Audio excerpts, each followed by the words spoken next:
Igitondo cyiza abakunzi bakabumbu Talk Sport ni kwa kane w'icyumweru muri studio mukaba muri kumwe nanjye Sergo Claude tukaba tugiye kubagezaho amakuru y'imikino kuri uyu wa kane.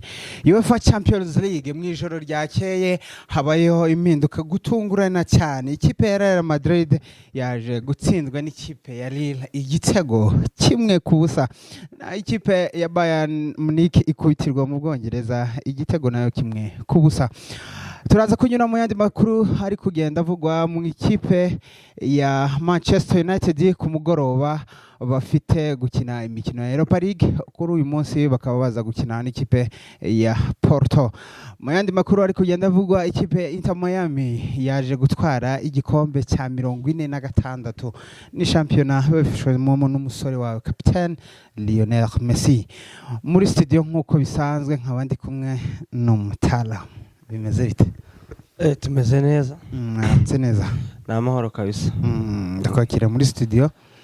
Murakoze cyane.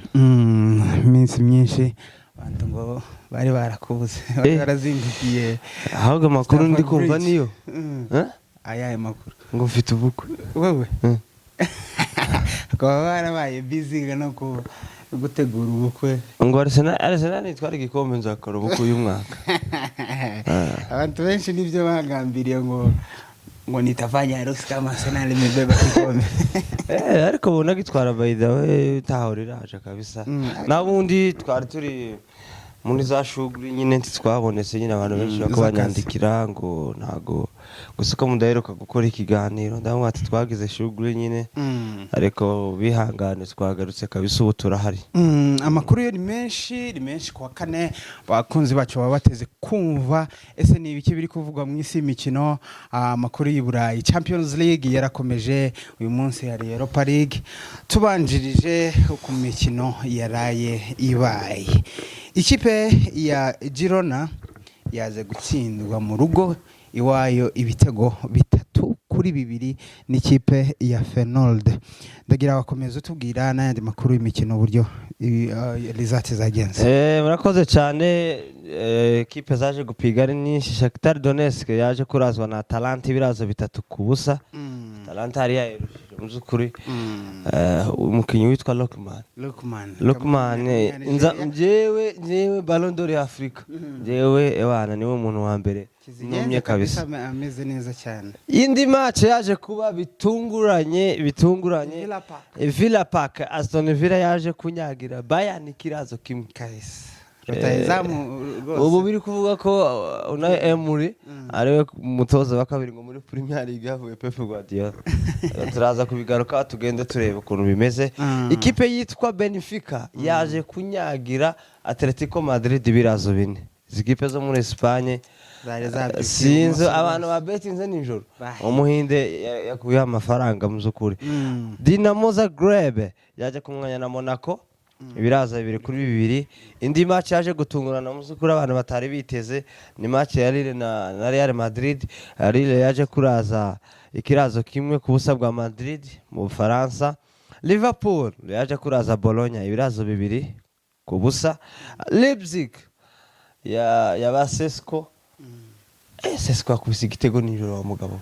Igitego cya mbere nahebye kabisa ariko baje kurazwa na Juventus ibirazo 3-2.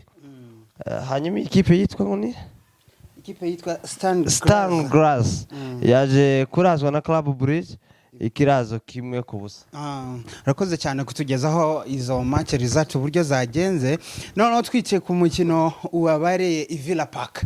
Villa Park nyuma yaho muri championnat ikipe ya Aston Villa itari yitwaye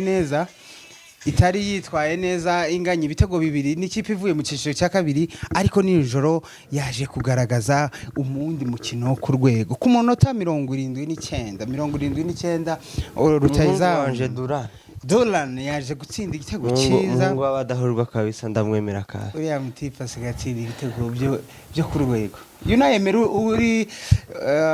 uri kwitwara neza yindagira n'isigaye yitwa ngo se batwara. Ubu ngubu ni umutoza ubona ko yagize icyo ahindura muri Aston Villa. Ubonye ko Aston Villa yaje muri championnat ije muri Big Five.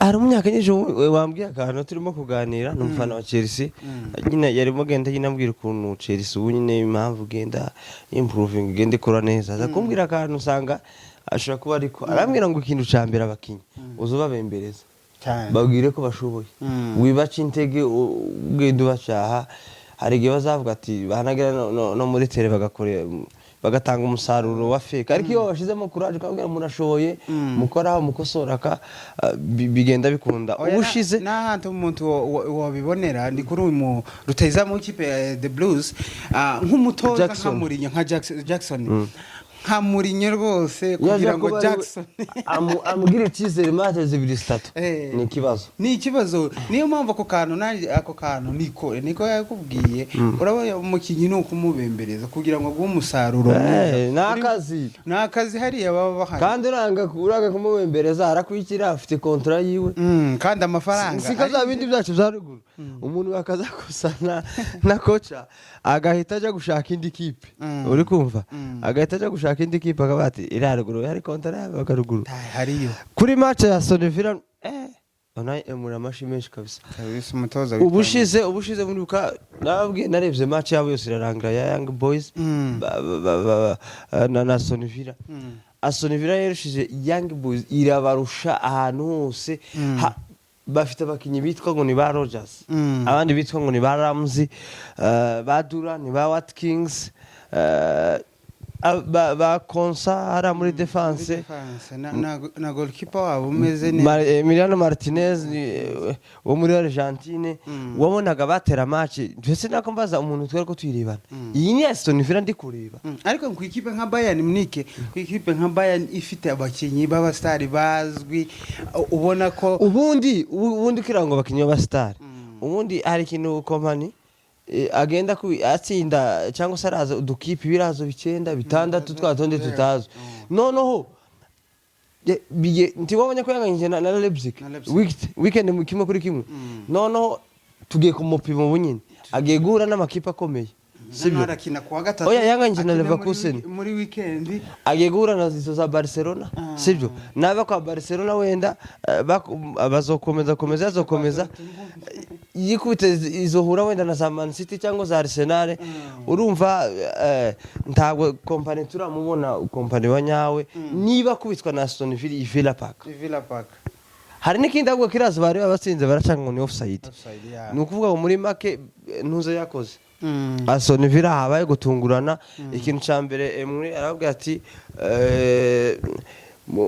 murashoboye mutinyuke mufite imbaraga murahangana muzukuri bari bafite hari umugende mufite team ikomeye Bayern uvuga ko tugiye kwa Aston Villa ni ikipe ikiriritse wenda itari heruka Champions League baraba bafite ubwoba bitewe n'izina rya Bayern ariko muzukuri ubona ko unari kugaragaza kubaka ikipe kandi anabashiramo icyizere kidasanzwe yuko bagomba kugira ikintu bagomba gukora muri Champions League. Anfield Road ikipe ya Liverpool yaje gutsinda ibitego 2-0 McAllister ku munota 11 yari yafunguye kera mazamu Mo Salah ku munota 75 aza gutsinda igitego ikirazo cya kabiri. Ese Ancelotti imikino 8-9 atsinda uyu mutoza igenda ry'umutoza bari basanzwe Klopp bamenyereye bari bazi ko Liverpool ubu ngubu igiye gutangira bundi bushaje ariko uyu mutoza muhorande nawe yaje yerekana urundi rwego abatoza bashasha mu Bwongereza ubu ngubu batangiye kwitwara neza cyane. Urabona no mutoza wa Liverpool nje novuga ko bintu bigera kuri 3 bifasha Liverpool. Ikintu cya mbere Klopp aja kuhava ntago wari wumvikanye na Mo Salah barabibonye bashwana batumvikana nyine ubona nkaho nyine muri vestiaire hari ukuntu wonda bashaka kuba batameranye neza. Ikindi cya kabiri uriya mutoza yaraje Salah barimo kumvikana arakina umwanya wose kabisa uhagije ntabwo bagorana cyane. Ikindi kintu cya kabiri uriya ni Umuholandi umuholandi uramutoza hari harimo abaholande benshi kapiteni ni Umuholandi uri kumva Van Dijk ni Umuholandi hari no mupeti ukina hagati witwa ngo ni umupeti bamwita aho Gakpo n'umuholandi uri kumva ikindi cyamufashije yaje asanga ikipe imenyeranye cyane Liverpool usivye Chiesa baguze tawundi mukinyi bigeze bagura uri kumva iyo baje kunanirwa twari gukora umutoza kubera kuko nta bintu byo kuvuga ngo wasanze ngo bakinyiwe na Kamani cyangwa Chelsea ngo ntibaramenyerana ngo ntibaraba fiti ngo bamenyane n'abakinyi wasanze bari basanzwe bahari wenda bari bafitanye ikibazo cy'umutoza batakimukeneye ariko mu gihe waje ugasanga ikipe yari ndakeka ko nicyo kintu cyonyine kiri gufasha Liverpool kuba yarasanze ikipe hari imenyeranye kandi ifite abakinyi bari ku rwego rwiza ba Diaz ba Mo Salah Gakpo ba McAllister aba basobozira nukuvuga ngo kuva bakubiswe na Nottingham Forest bahise bisubiraho kabisa babonye ko ishyamba atari ubu nyine bameze neza kabisa no banafite niyo mood kubera ko bayoboye table bari ku mwanya wa mbere kabisa baracafite iyo murare ngo reka dukore cyane at least iyi season tugira ikintu kimwe tuzotwara wenda kukabaza tutarava kuri Liverpool ese ubona ko last season gutakaza igikombe atari uko Klopp yaba yarabasezeye imikino ikiri myinshi urebye abakinyi Liverpool yari isanzwe imenyeranye nano Klopp atangaza hakibura imikino myinshi kubera ko bari muri Kuruse na Man City bagenda bagira intege ese ubundi ririya ni ikosa yakoze rikomeye ryakoze no kubakinyi hari n'igihe abakinyi babitekereza cyane bakavuga ko Klopp ko agiye gute dusigaye gute bizogenda gute nyuma yaha tugiye kwirukanwa wenda tugiye kurya bench mbese njyewe narabigaye cyane asezera hariya akiri kare ukiyo hatanira igikombe biri habe no muri staff nyine biza bibica se Klopp ko agiye kuduta ari umuntu twari dufite iyo asezera nyuma yatwaye nka Premier League bagakomereza muri mode bari bafite uza ugasezera warangiza ugatsindwa na Everton ni ikibazo n'amakosa yakoze akomeye ntago ari ko barasezeye batararangiza champion twerekeza mu wundi mukino wari utegerejwe n'abantu benshi ni ikipe ya champion Coupe des Champions yatwaye UEFA Champions League ikipe ya Real de Madrid yari yerekeje mu Bufaransa kuri penalty yatsinzwe na David ku munota w'inyongera mu gice cya mbere ikipe ya Real Madrid rwose uyu mugoroba ya imechomabet kabisa irarimbutse Madrid irarimbutse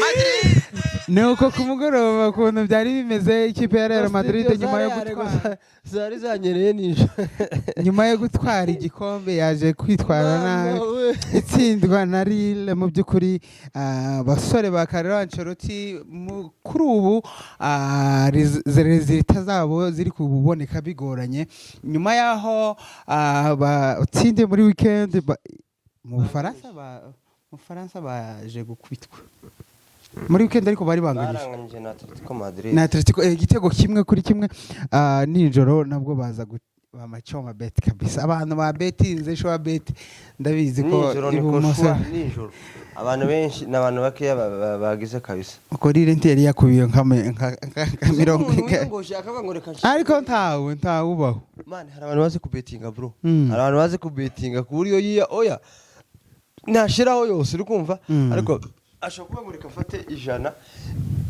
nigeze kubona umujama ariko betting arahirya kandi arya amafaranga aravuga ati reka betting rero dukiduguwe uri kumva kandi agenda reba nk'umuntu washiraho amusi umuntu akari umunyakanyangwa ati nje ngiye gushiraho umuntu kandi amushiraho 500 birangira itsinda naho ku ikipe ya Real Madrid muzukuri yaje gutakaza amanota 3 mu Bufaransa nje novuga ku mpamvu zigera kuri 2 cyangwa se 3 zituma zatumira match bayitakaza nijoro suko Real arimbi cyangwa se ifite abakinyi babi ikintu cya mbere bari bafite derby muri weekend yashize Atletico Madrid wabonye habayemo akavuyo yari imirwano yarabaye nka M23 none abafana batera ibintu bidasobanutse muri tele kugezaho Captain Cook na Simeone bagiye guturisha abafana ariko abakinyi bose bagiye mu rwambariro mu zukuri wabonaga ni match yari ikomeye yabagoye Madrid bari kwa Atletico Madrid iza kunganya bakoresheje imbaraga nyinshi bashaka uburyo bubona amanota 3 kubera kuko Barcelona yari yanganyije nako yari yatsinzwe yari yatakaje yakubiswe na Osasuna ibirazo bine bavuga ati at least tugiye gushaka amanota 3 turebe koko dusatira Barcelona ariko mu zukuri biza kurangira Simeone rutahizamu Argentine Korea aza kubakubitamo kubakoramo akazi abiza kurangira ari kiraza kimwe ku kindi urumva bakinye niyinga match yari igoranye novuga ko bari barushe bakoresheje imbaraga bakina na Atletico Madrid n'undi mukeba wa Atletico n'ubundi baje gutsindwa nabo ukubitireho kuba wage kwa Atletico habaye amakavuyo mukoresheje imbaraga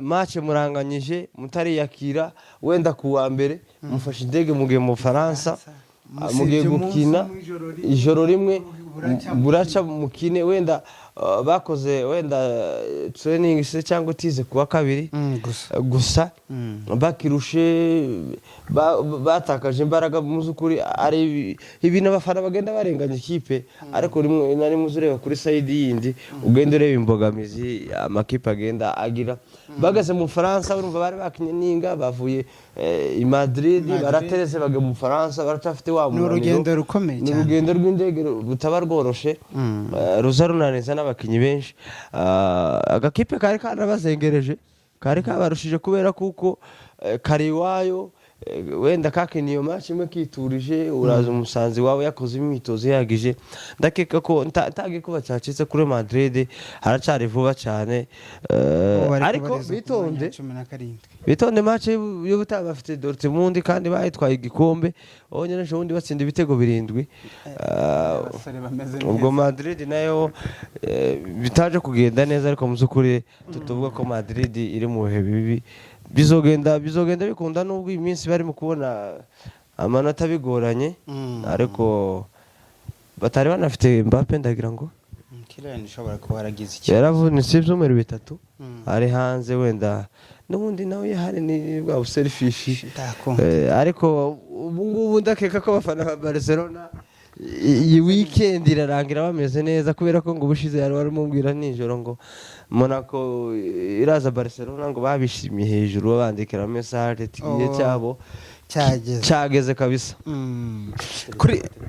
kuri Atletico de Madrid mwijoro nayo ryakeye ariko izi kipe zi Madrid zari zirushe kubera ko nijoro bakore muri weekend muri zose zo muri La Liga usibye Barcelona Girona yatsinzwe Atletico yatsinzwe Madrid yatsinzwe nuvuga ngo Barcelona niyo yonyine yatsinzwe ibaze nakuri urareba ku mukino wenda wa Real na Atletico Madrid bakoresheje imbaraga zirenze kwemera ese ko bakunda kurwana cyane niki iriya ni deribisha mu mujyi ariko Atletico bazakabza cyane kabisa kandi bagira abakinyi bagira ni nabi se nabato bagira inabi kabisa bazakubita DJ baje kunyagirwa nabo na Benfica uzi kuba ikipe zose zakoze urugendo nijoro ni kaho yari ko Benfica yari yasuye Benfica wa none za Benfica bifite abakinyi bamwe usoma maze no kumva aragucana ngo Mika ibitego 4 ku minota 13 make a do ego Di Maria Angel Di Maria huko Uni Di Maria umwe tuzi Di Maria kina muri Benfica Di Maria Argentine na PSG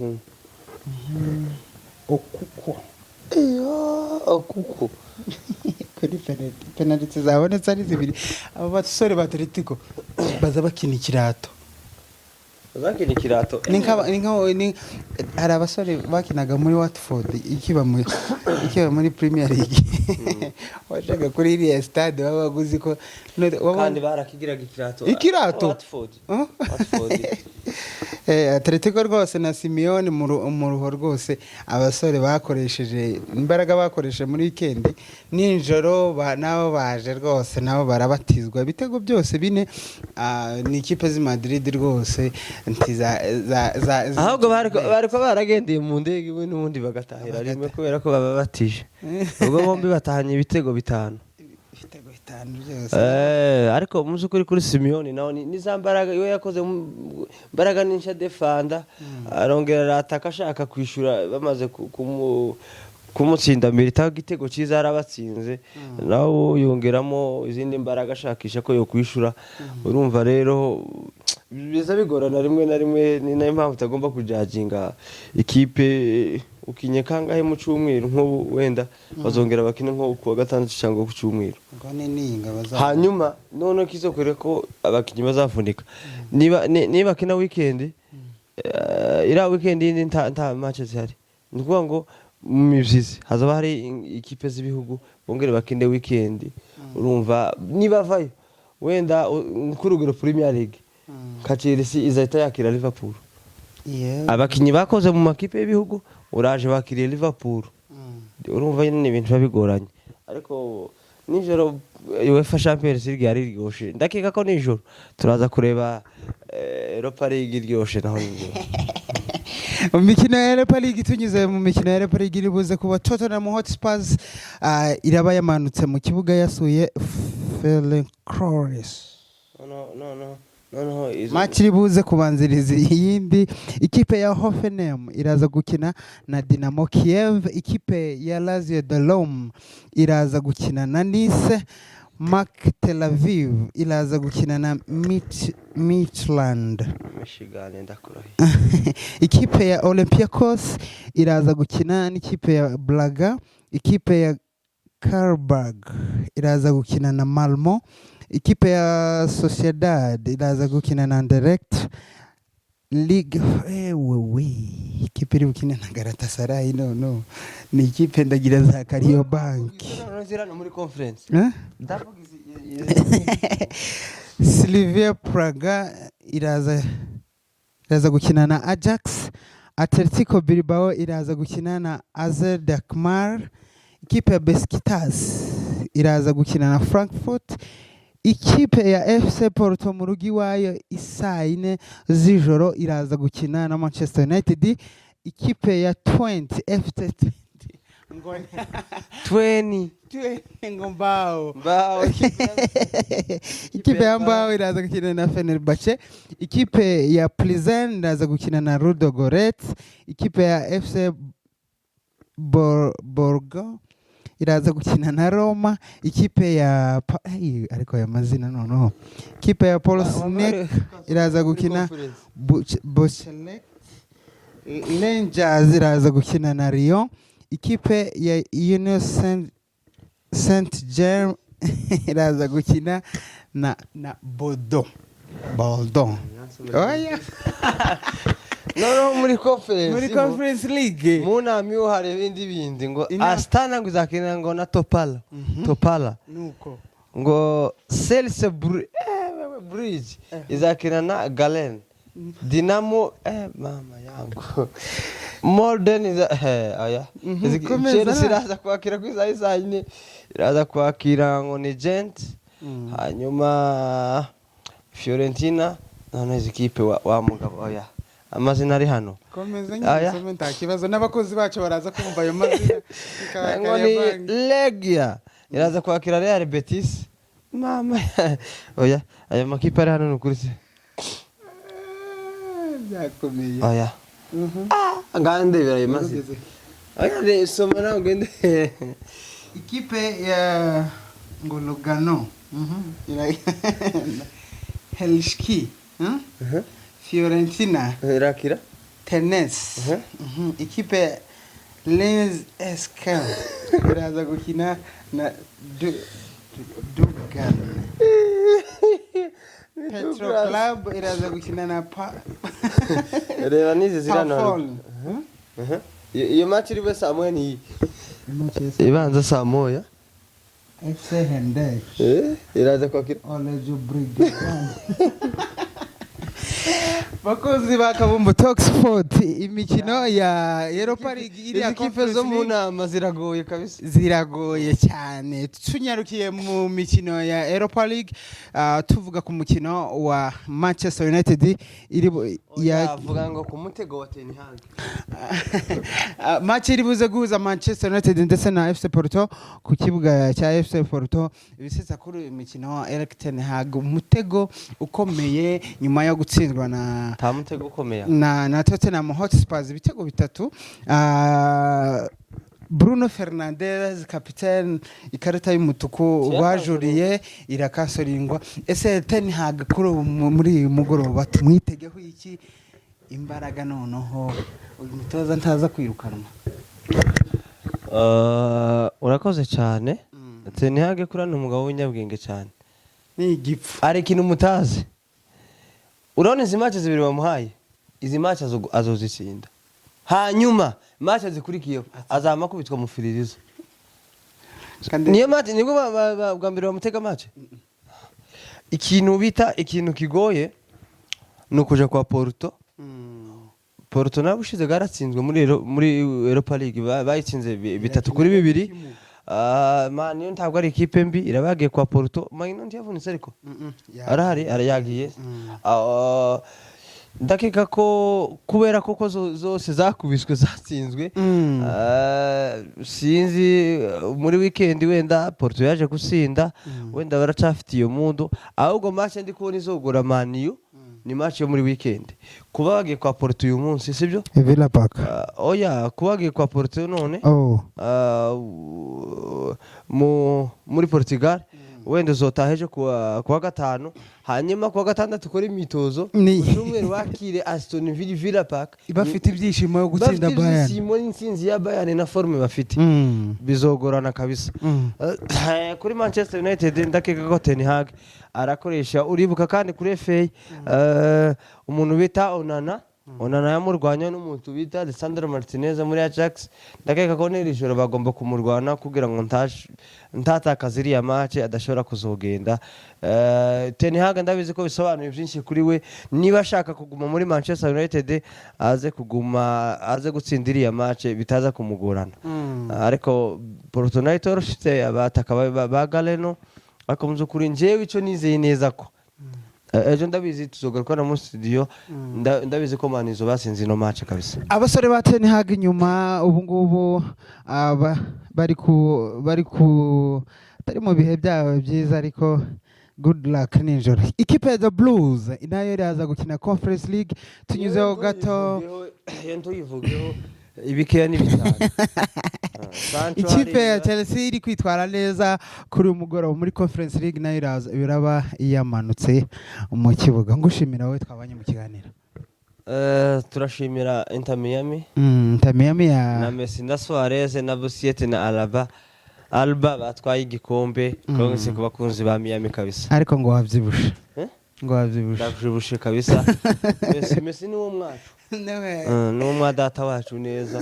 Yaramanyandikira mu kanya mbwira ati wacu CR7 nari mukwirirwa guguza yivugumika, ariko byaranze sokuru hari penalty n'ukuri, ariko ntakundi nawe azogitwara. Ari yaba Mitrovic none Neymar wagarutse. Dusuhuza abakunzi ba Kabumbu Talk Sport, mukomeze mudukandire kabisa. Garuka tubabwira fixtures z'amashampiyona uburyo ndetse na result zabaye muri iri joro. Dusuhuza na Papa Dibois twabanye nawe ku bihanga Jade nuri Kigali kabisa bw'injumu na Justin. Ikiganiro ni ku munsi w'ejo, mugira ibihe byiza. Ciao ciao.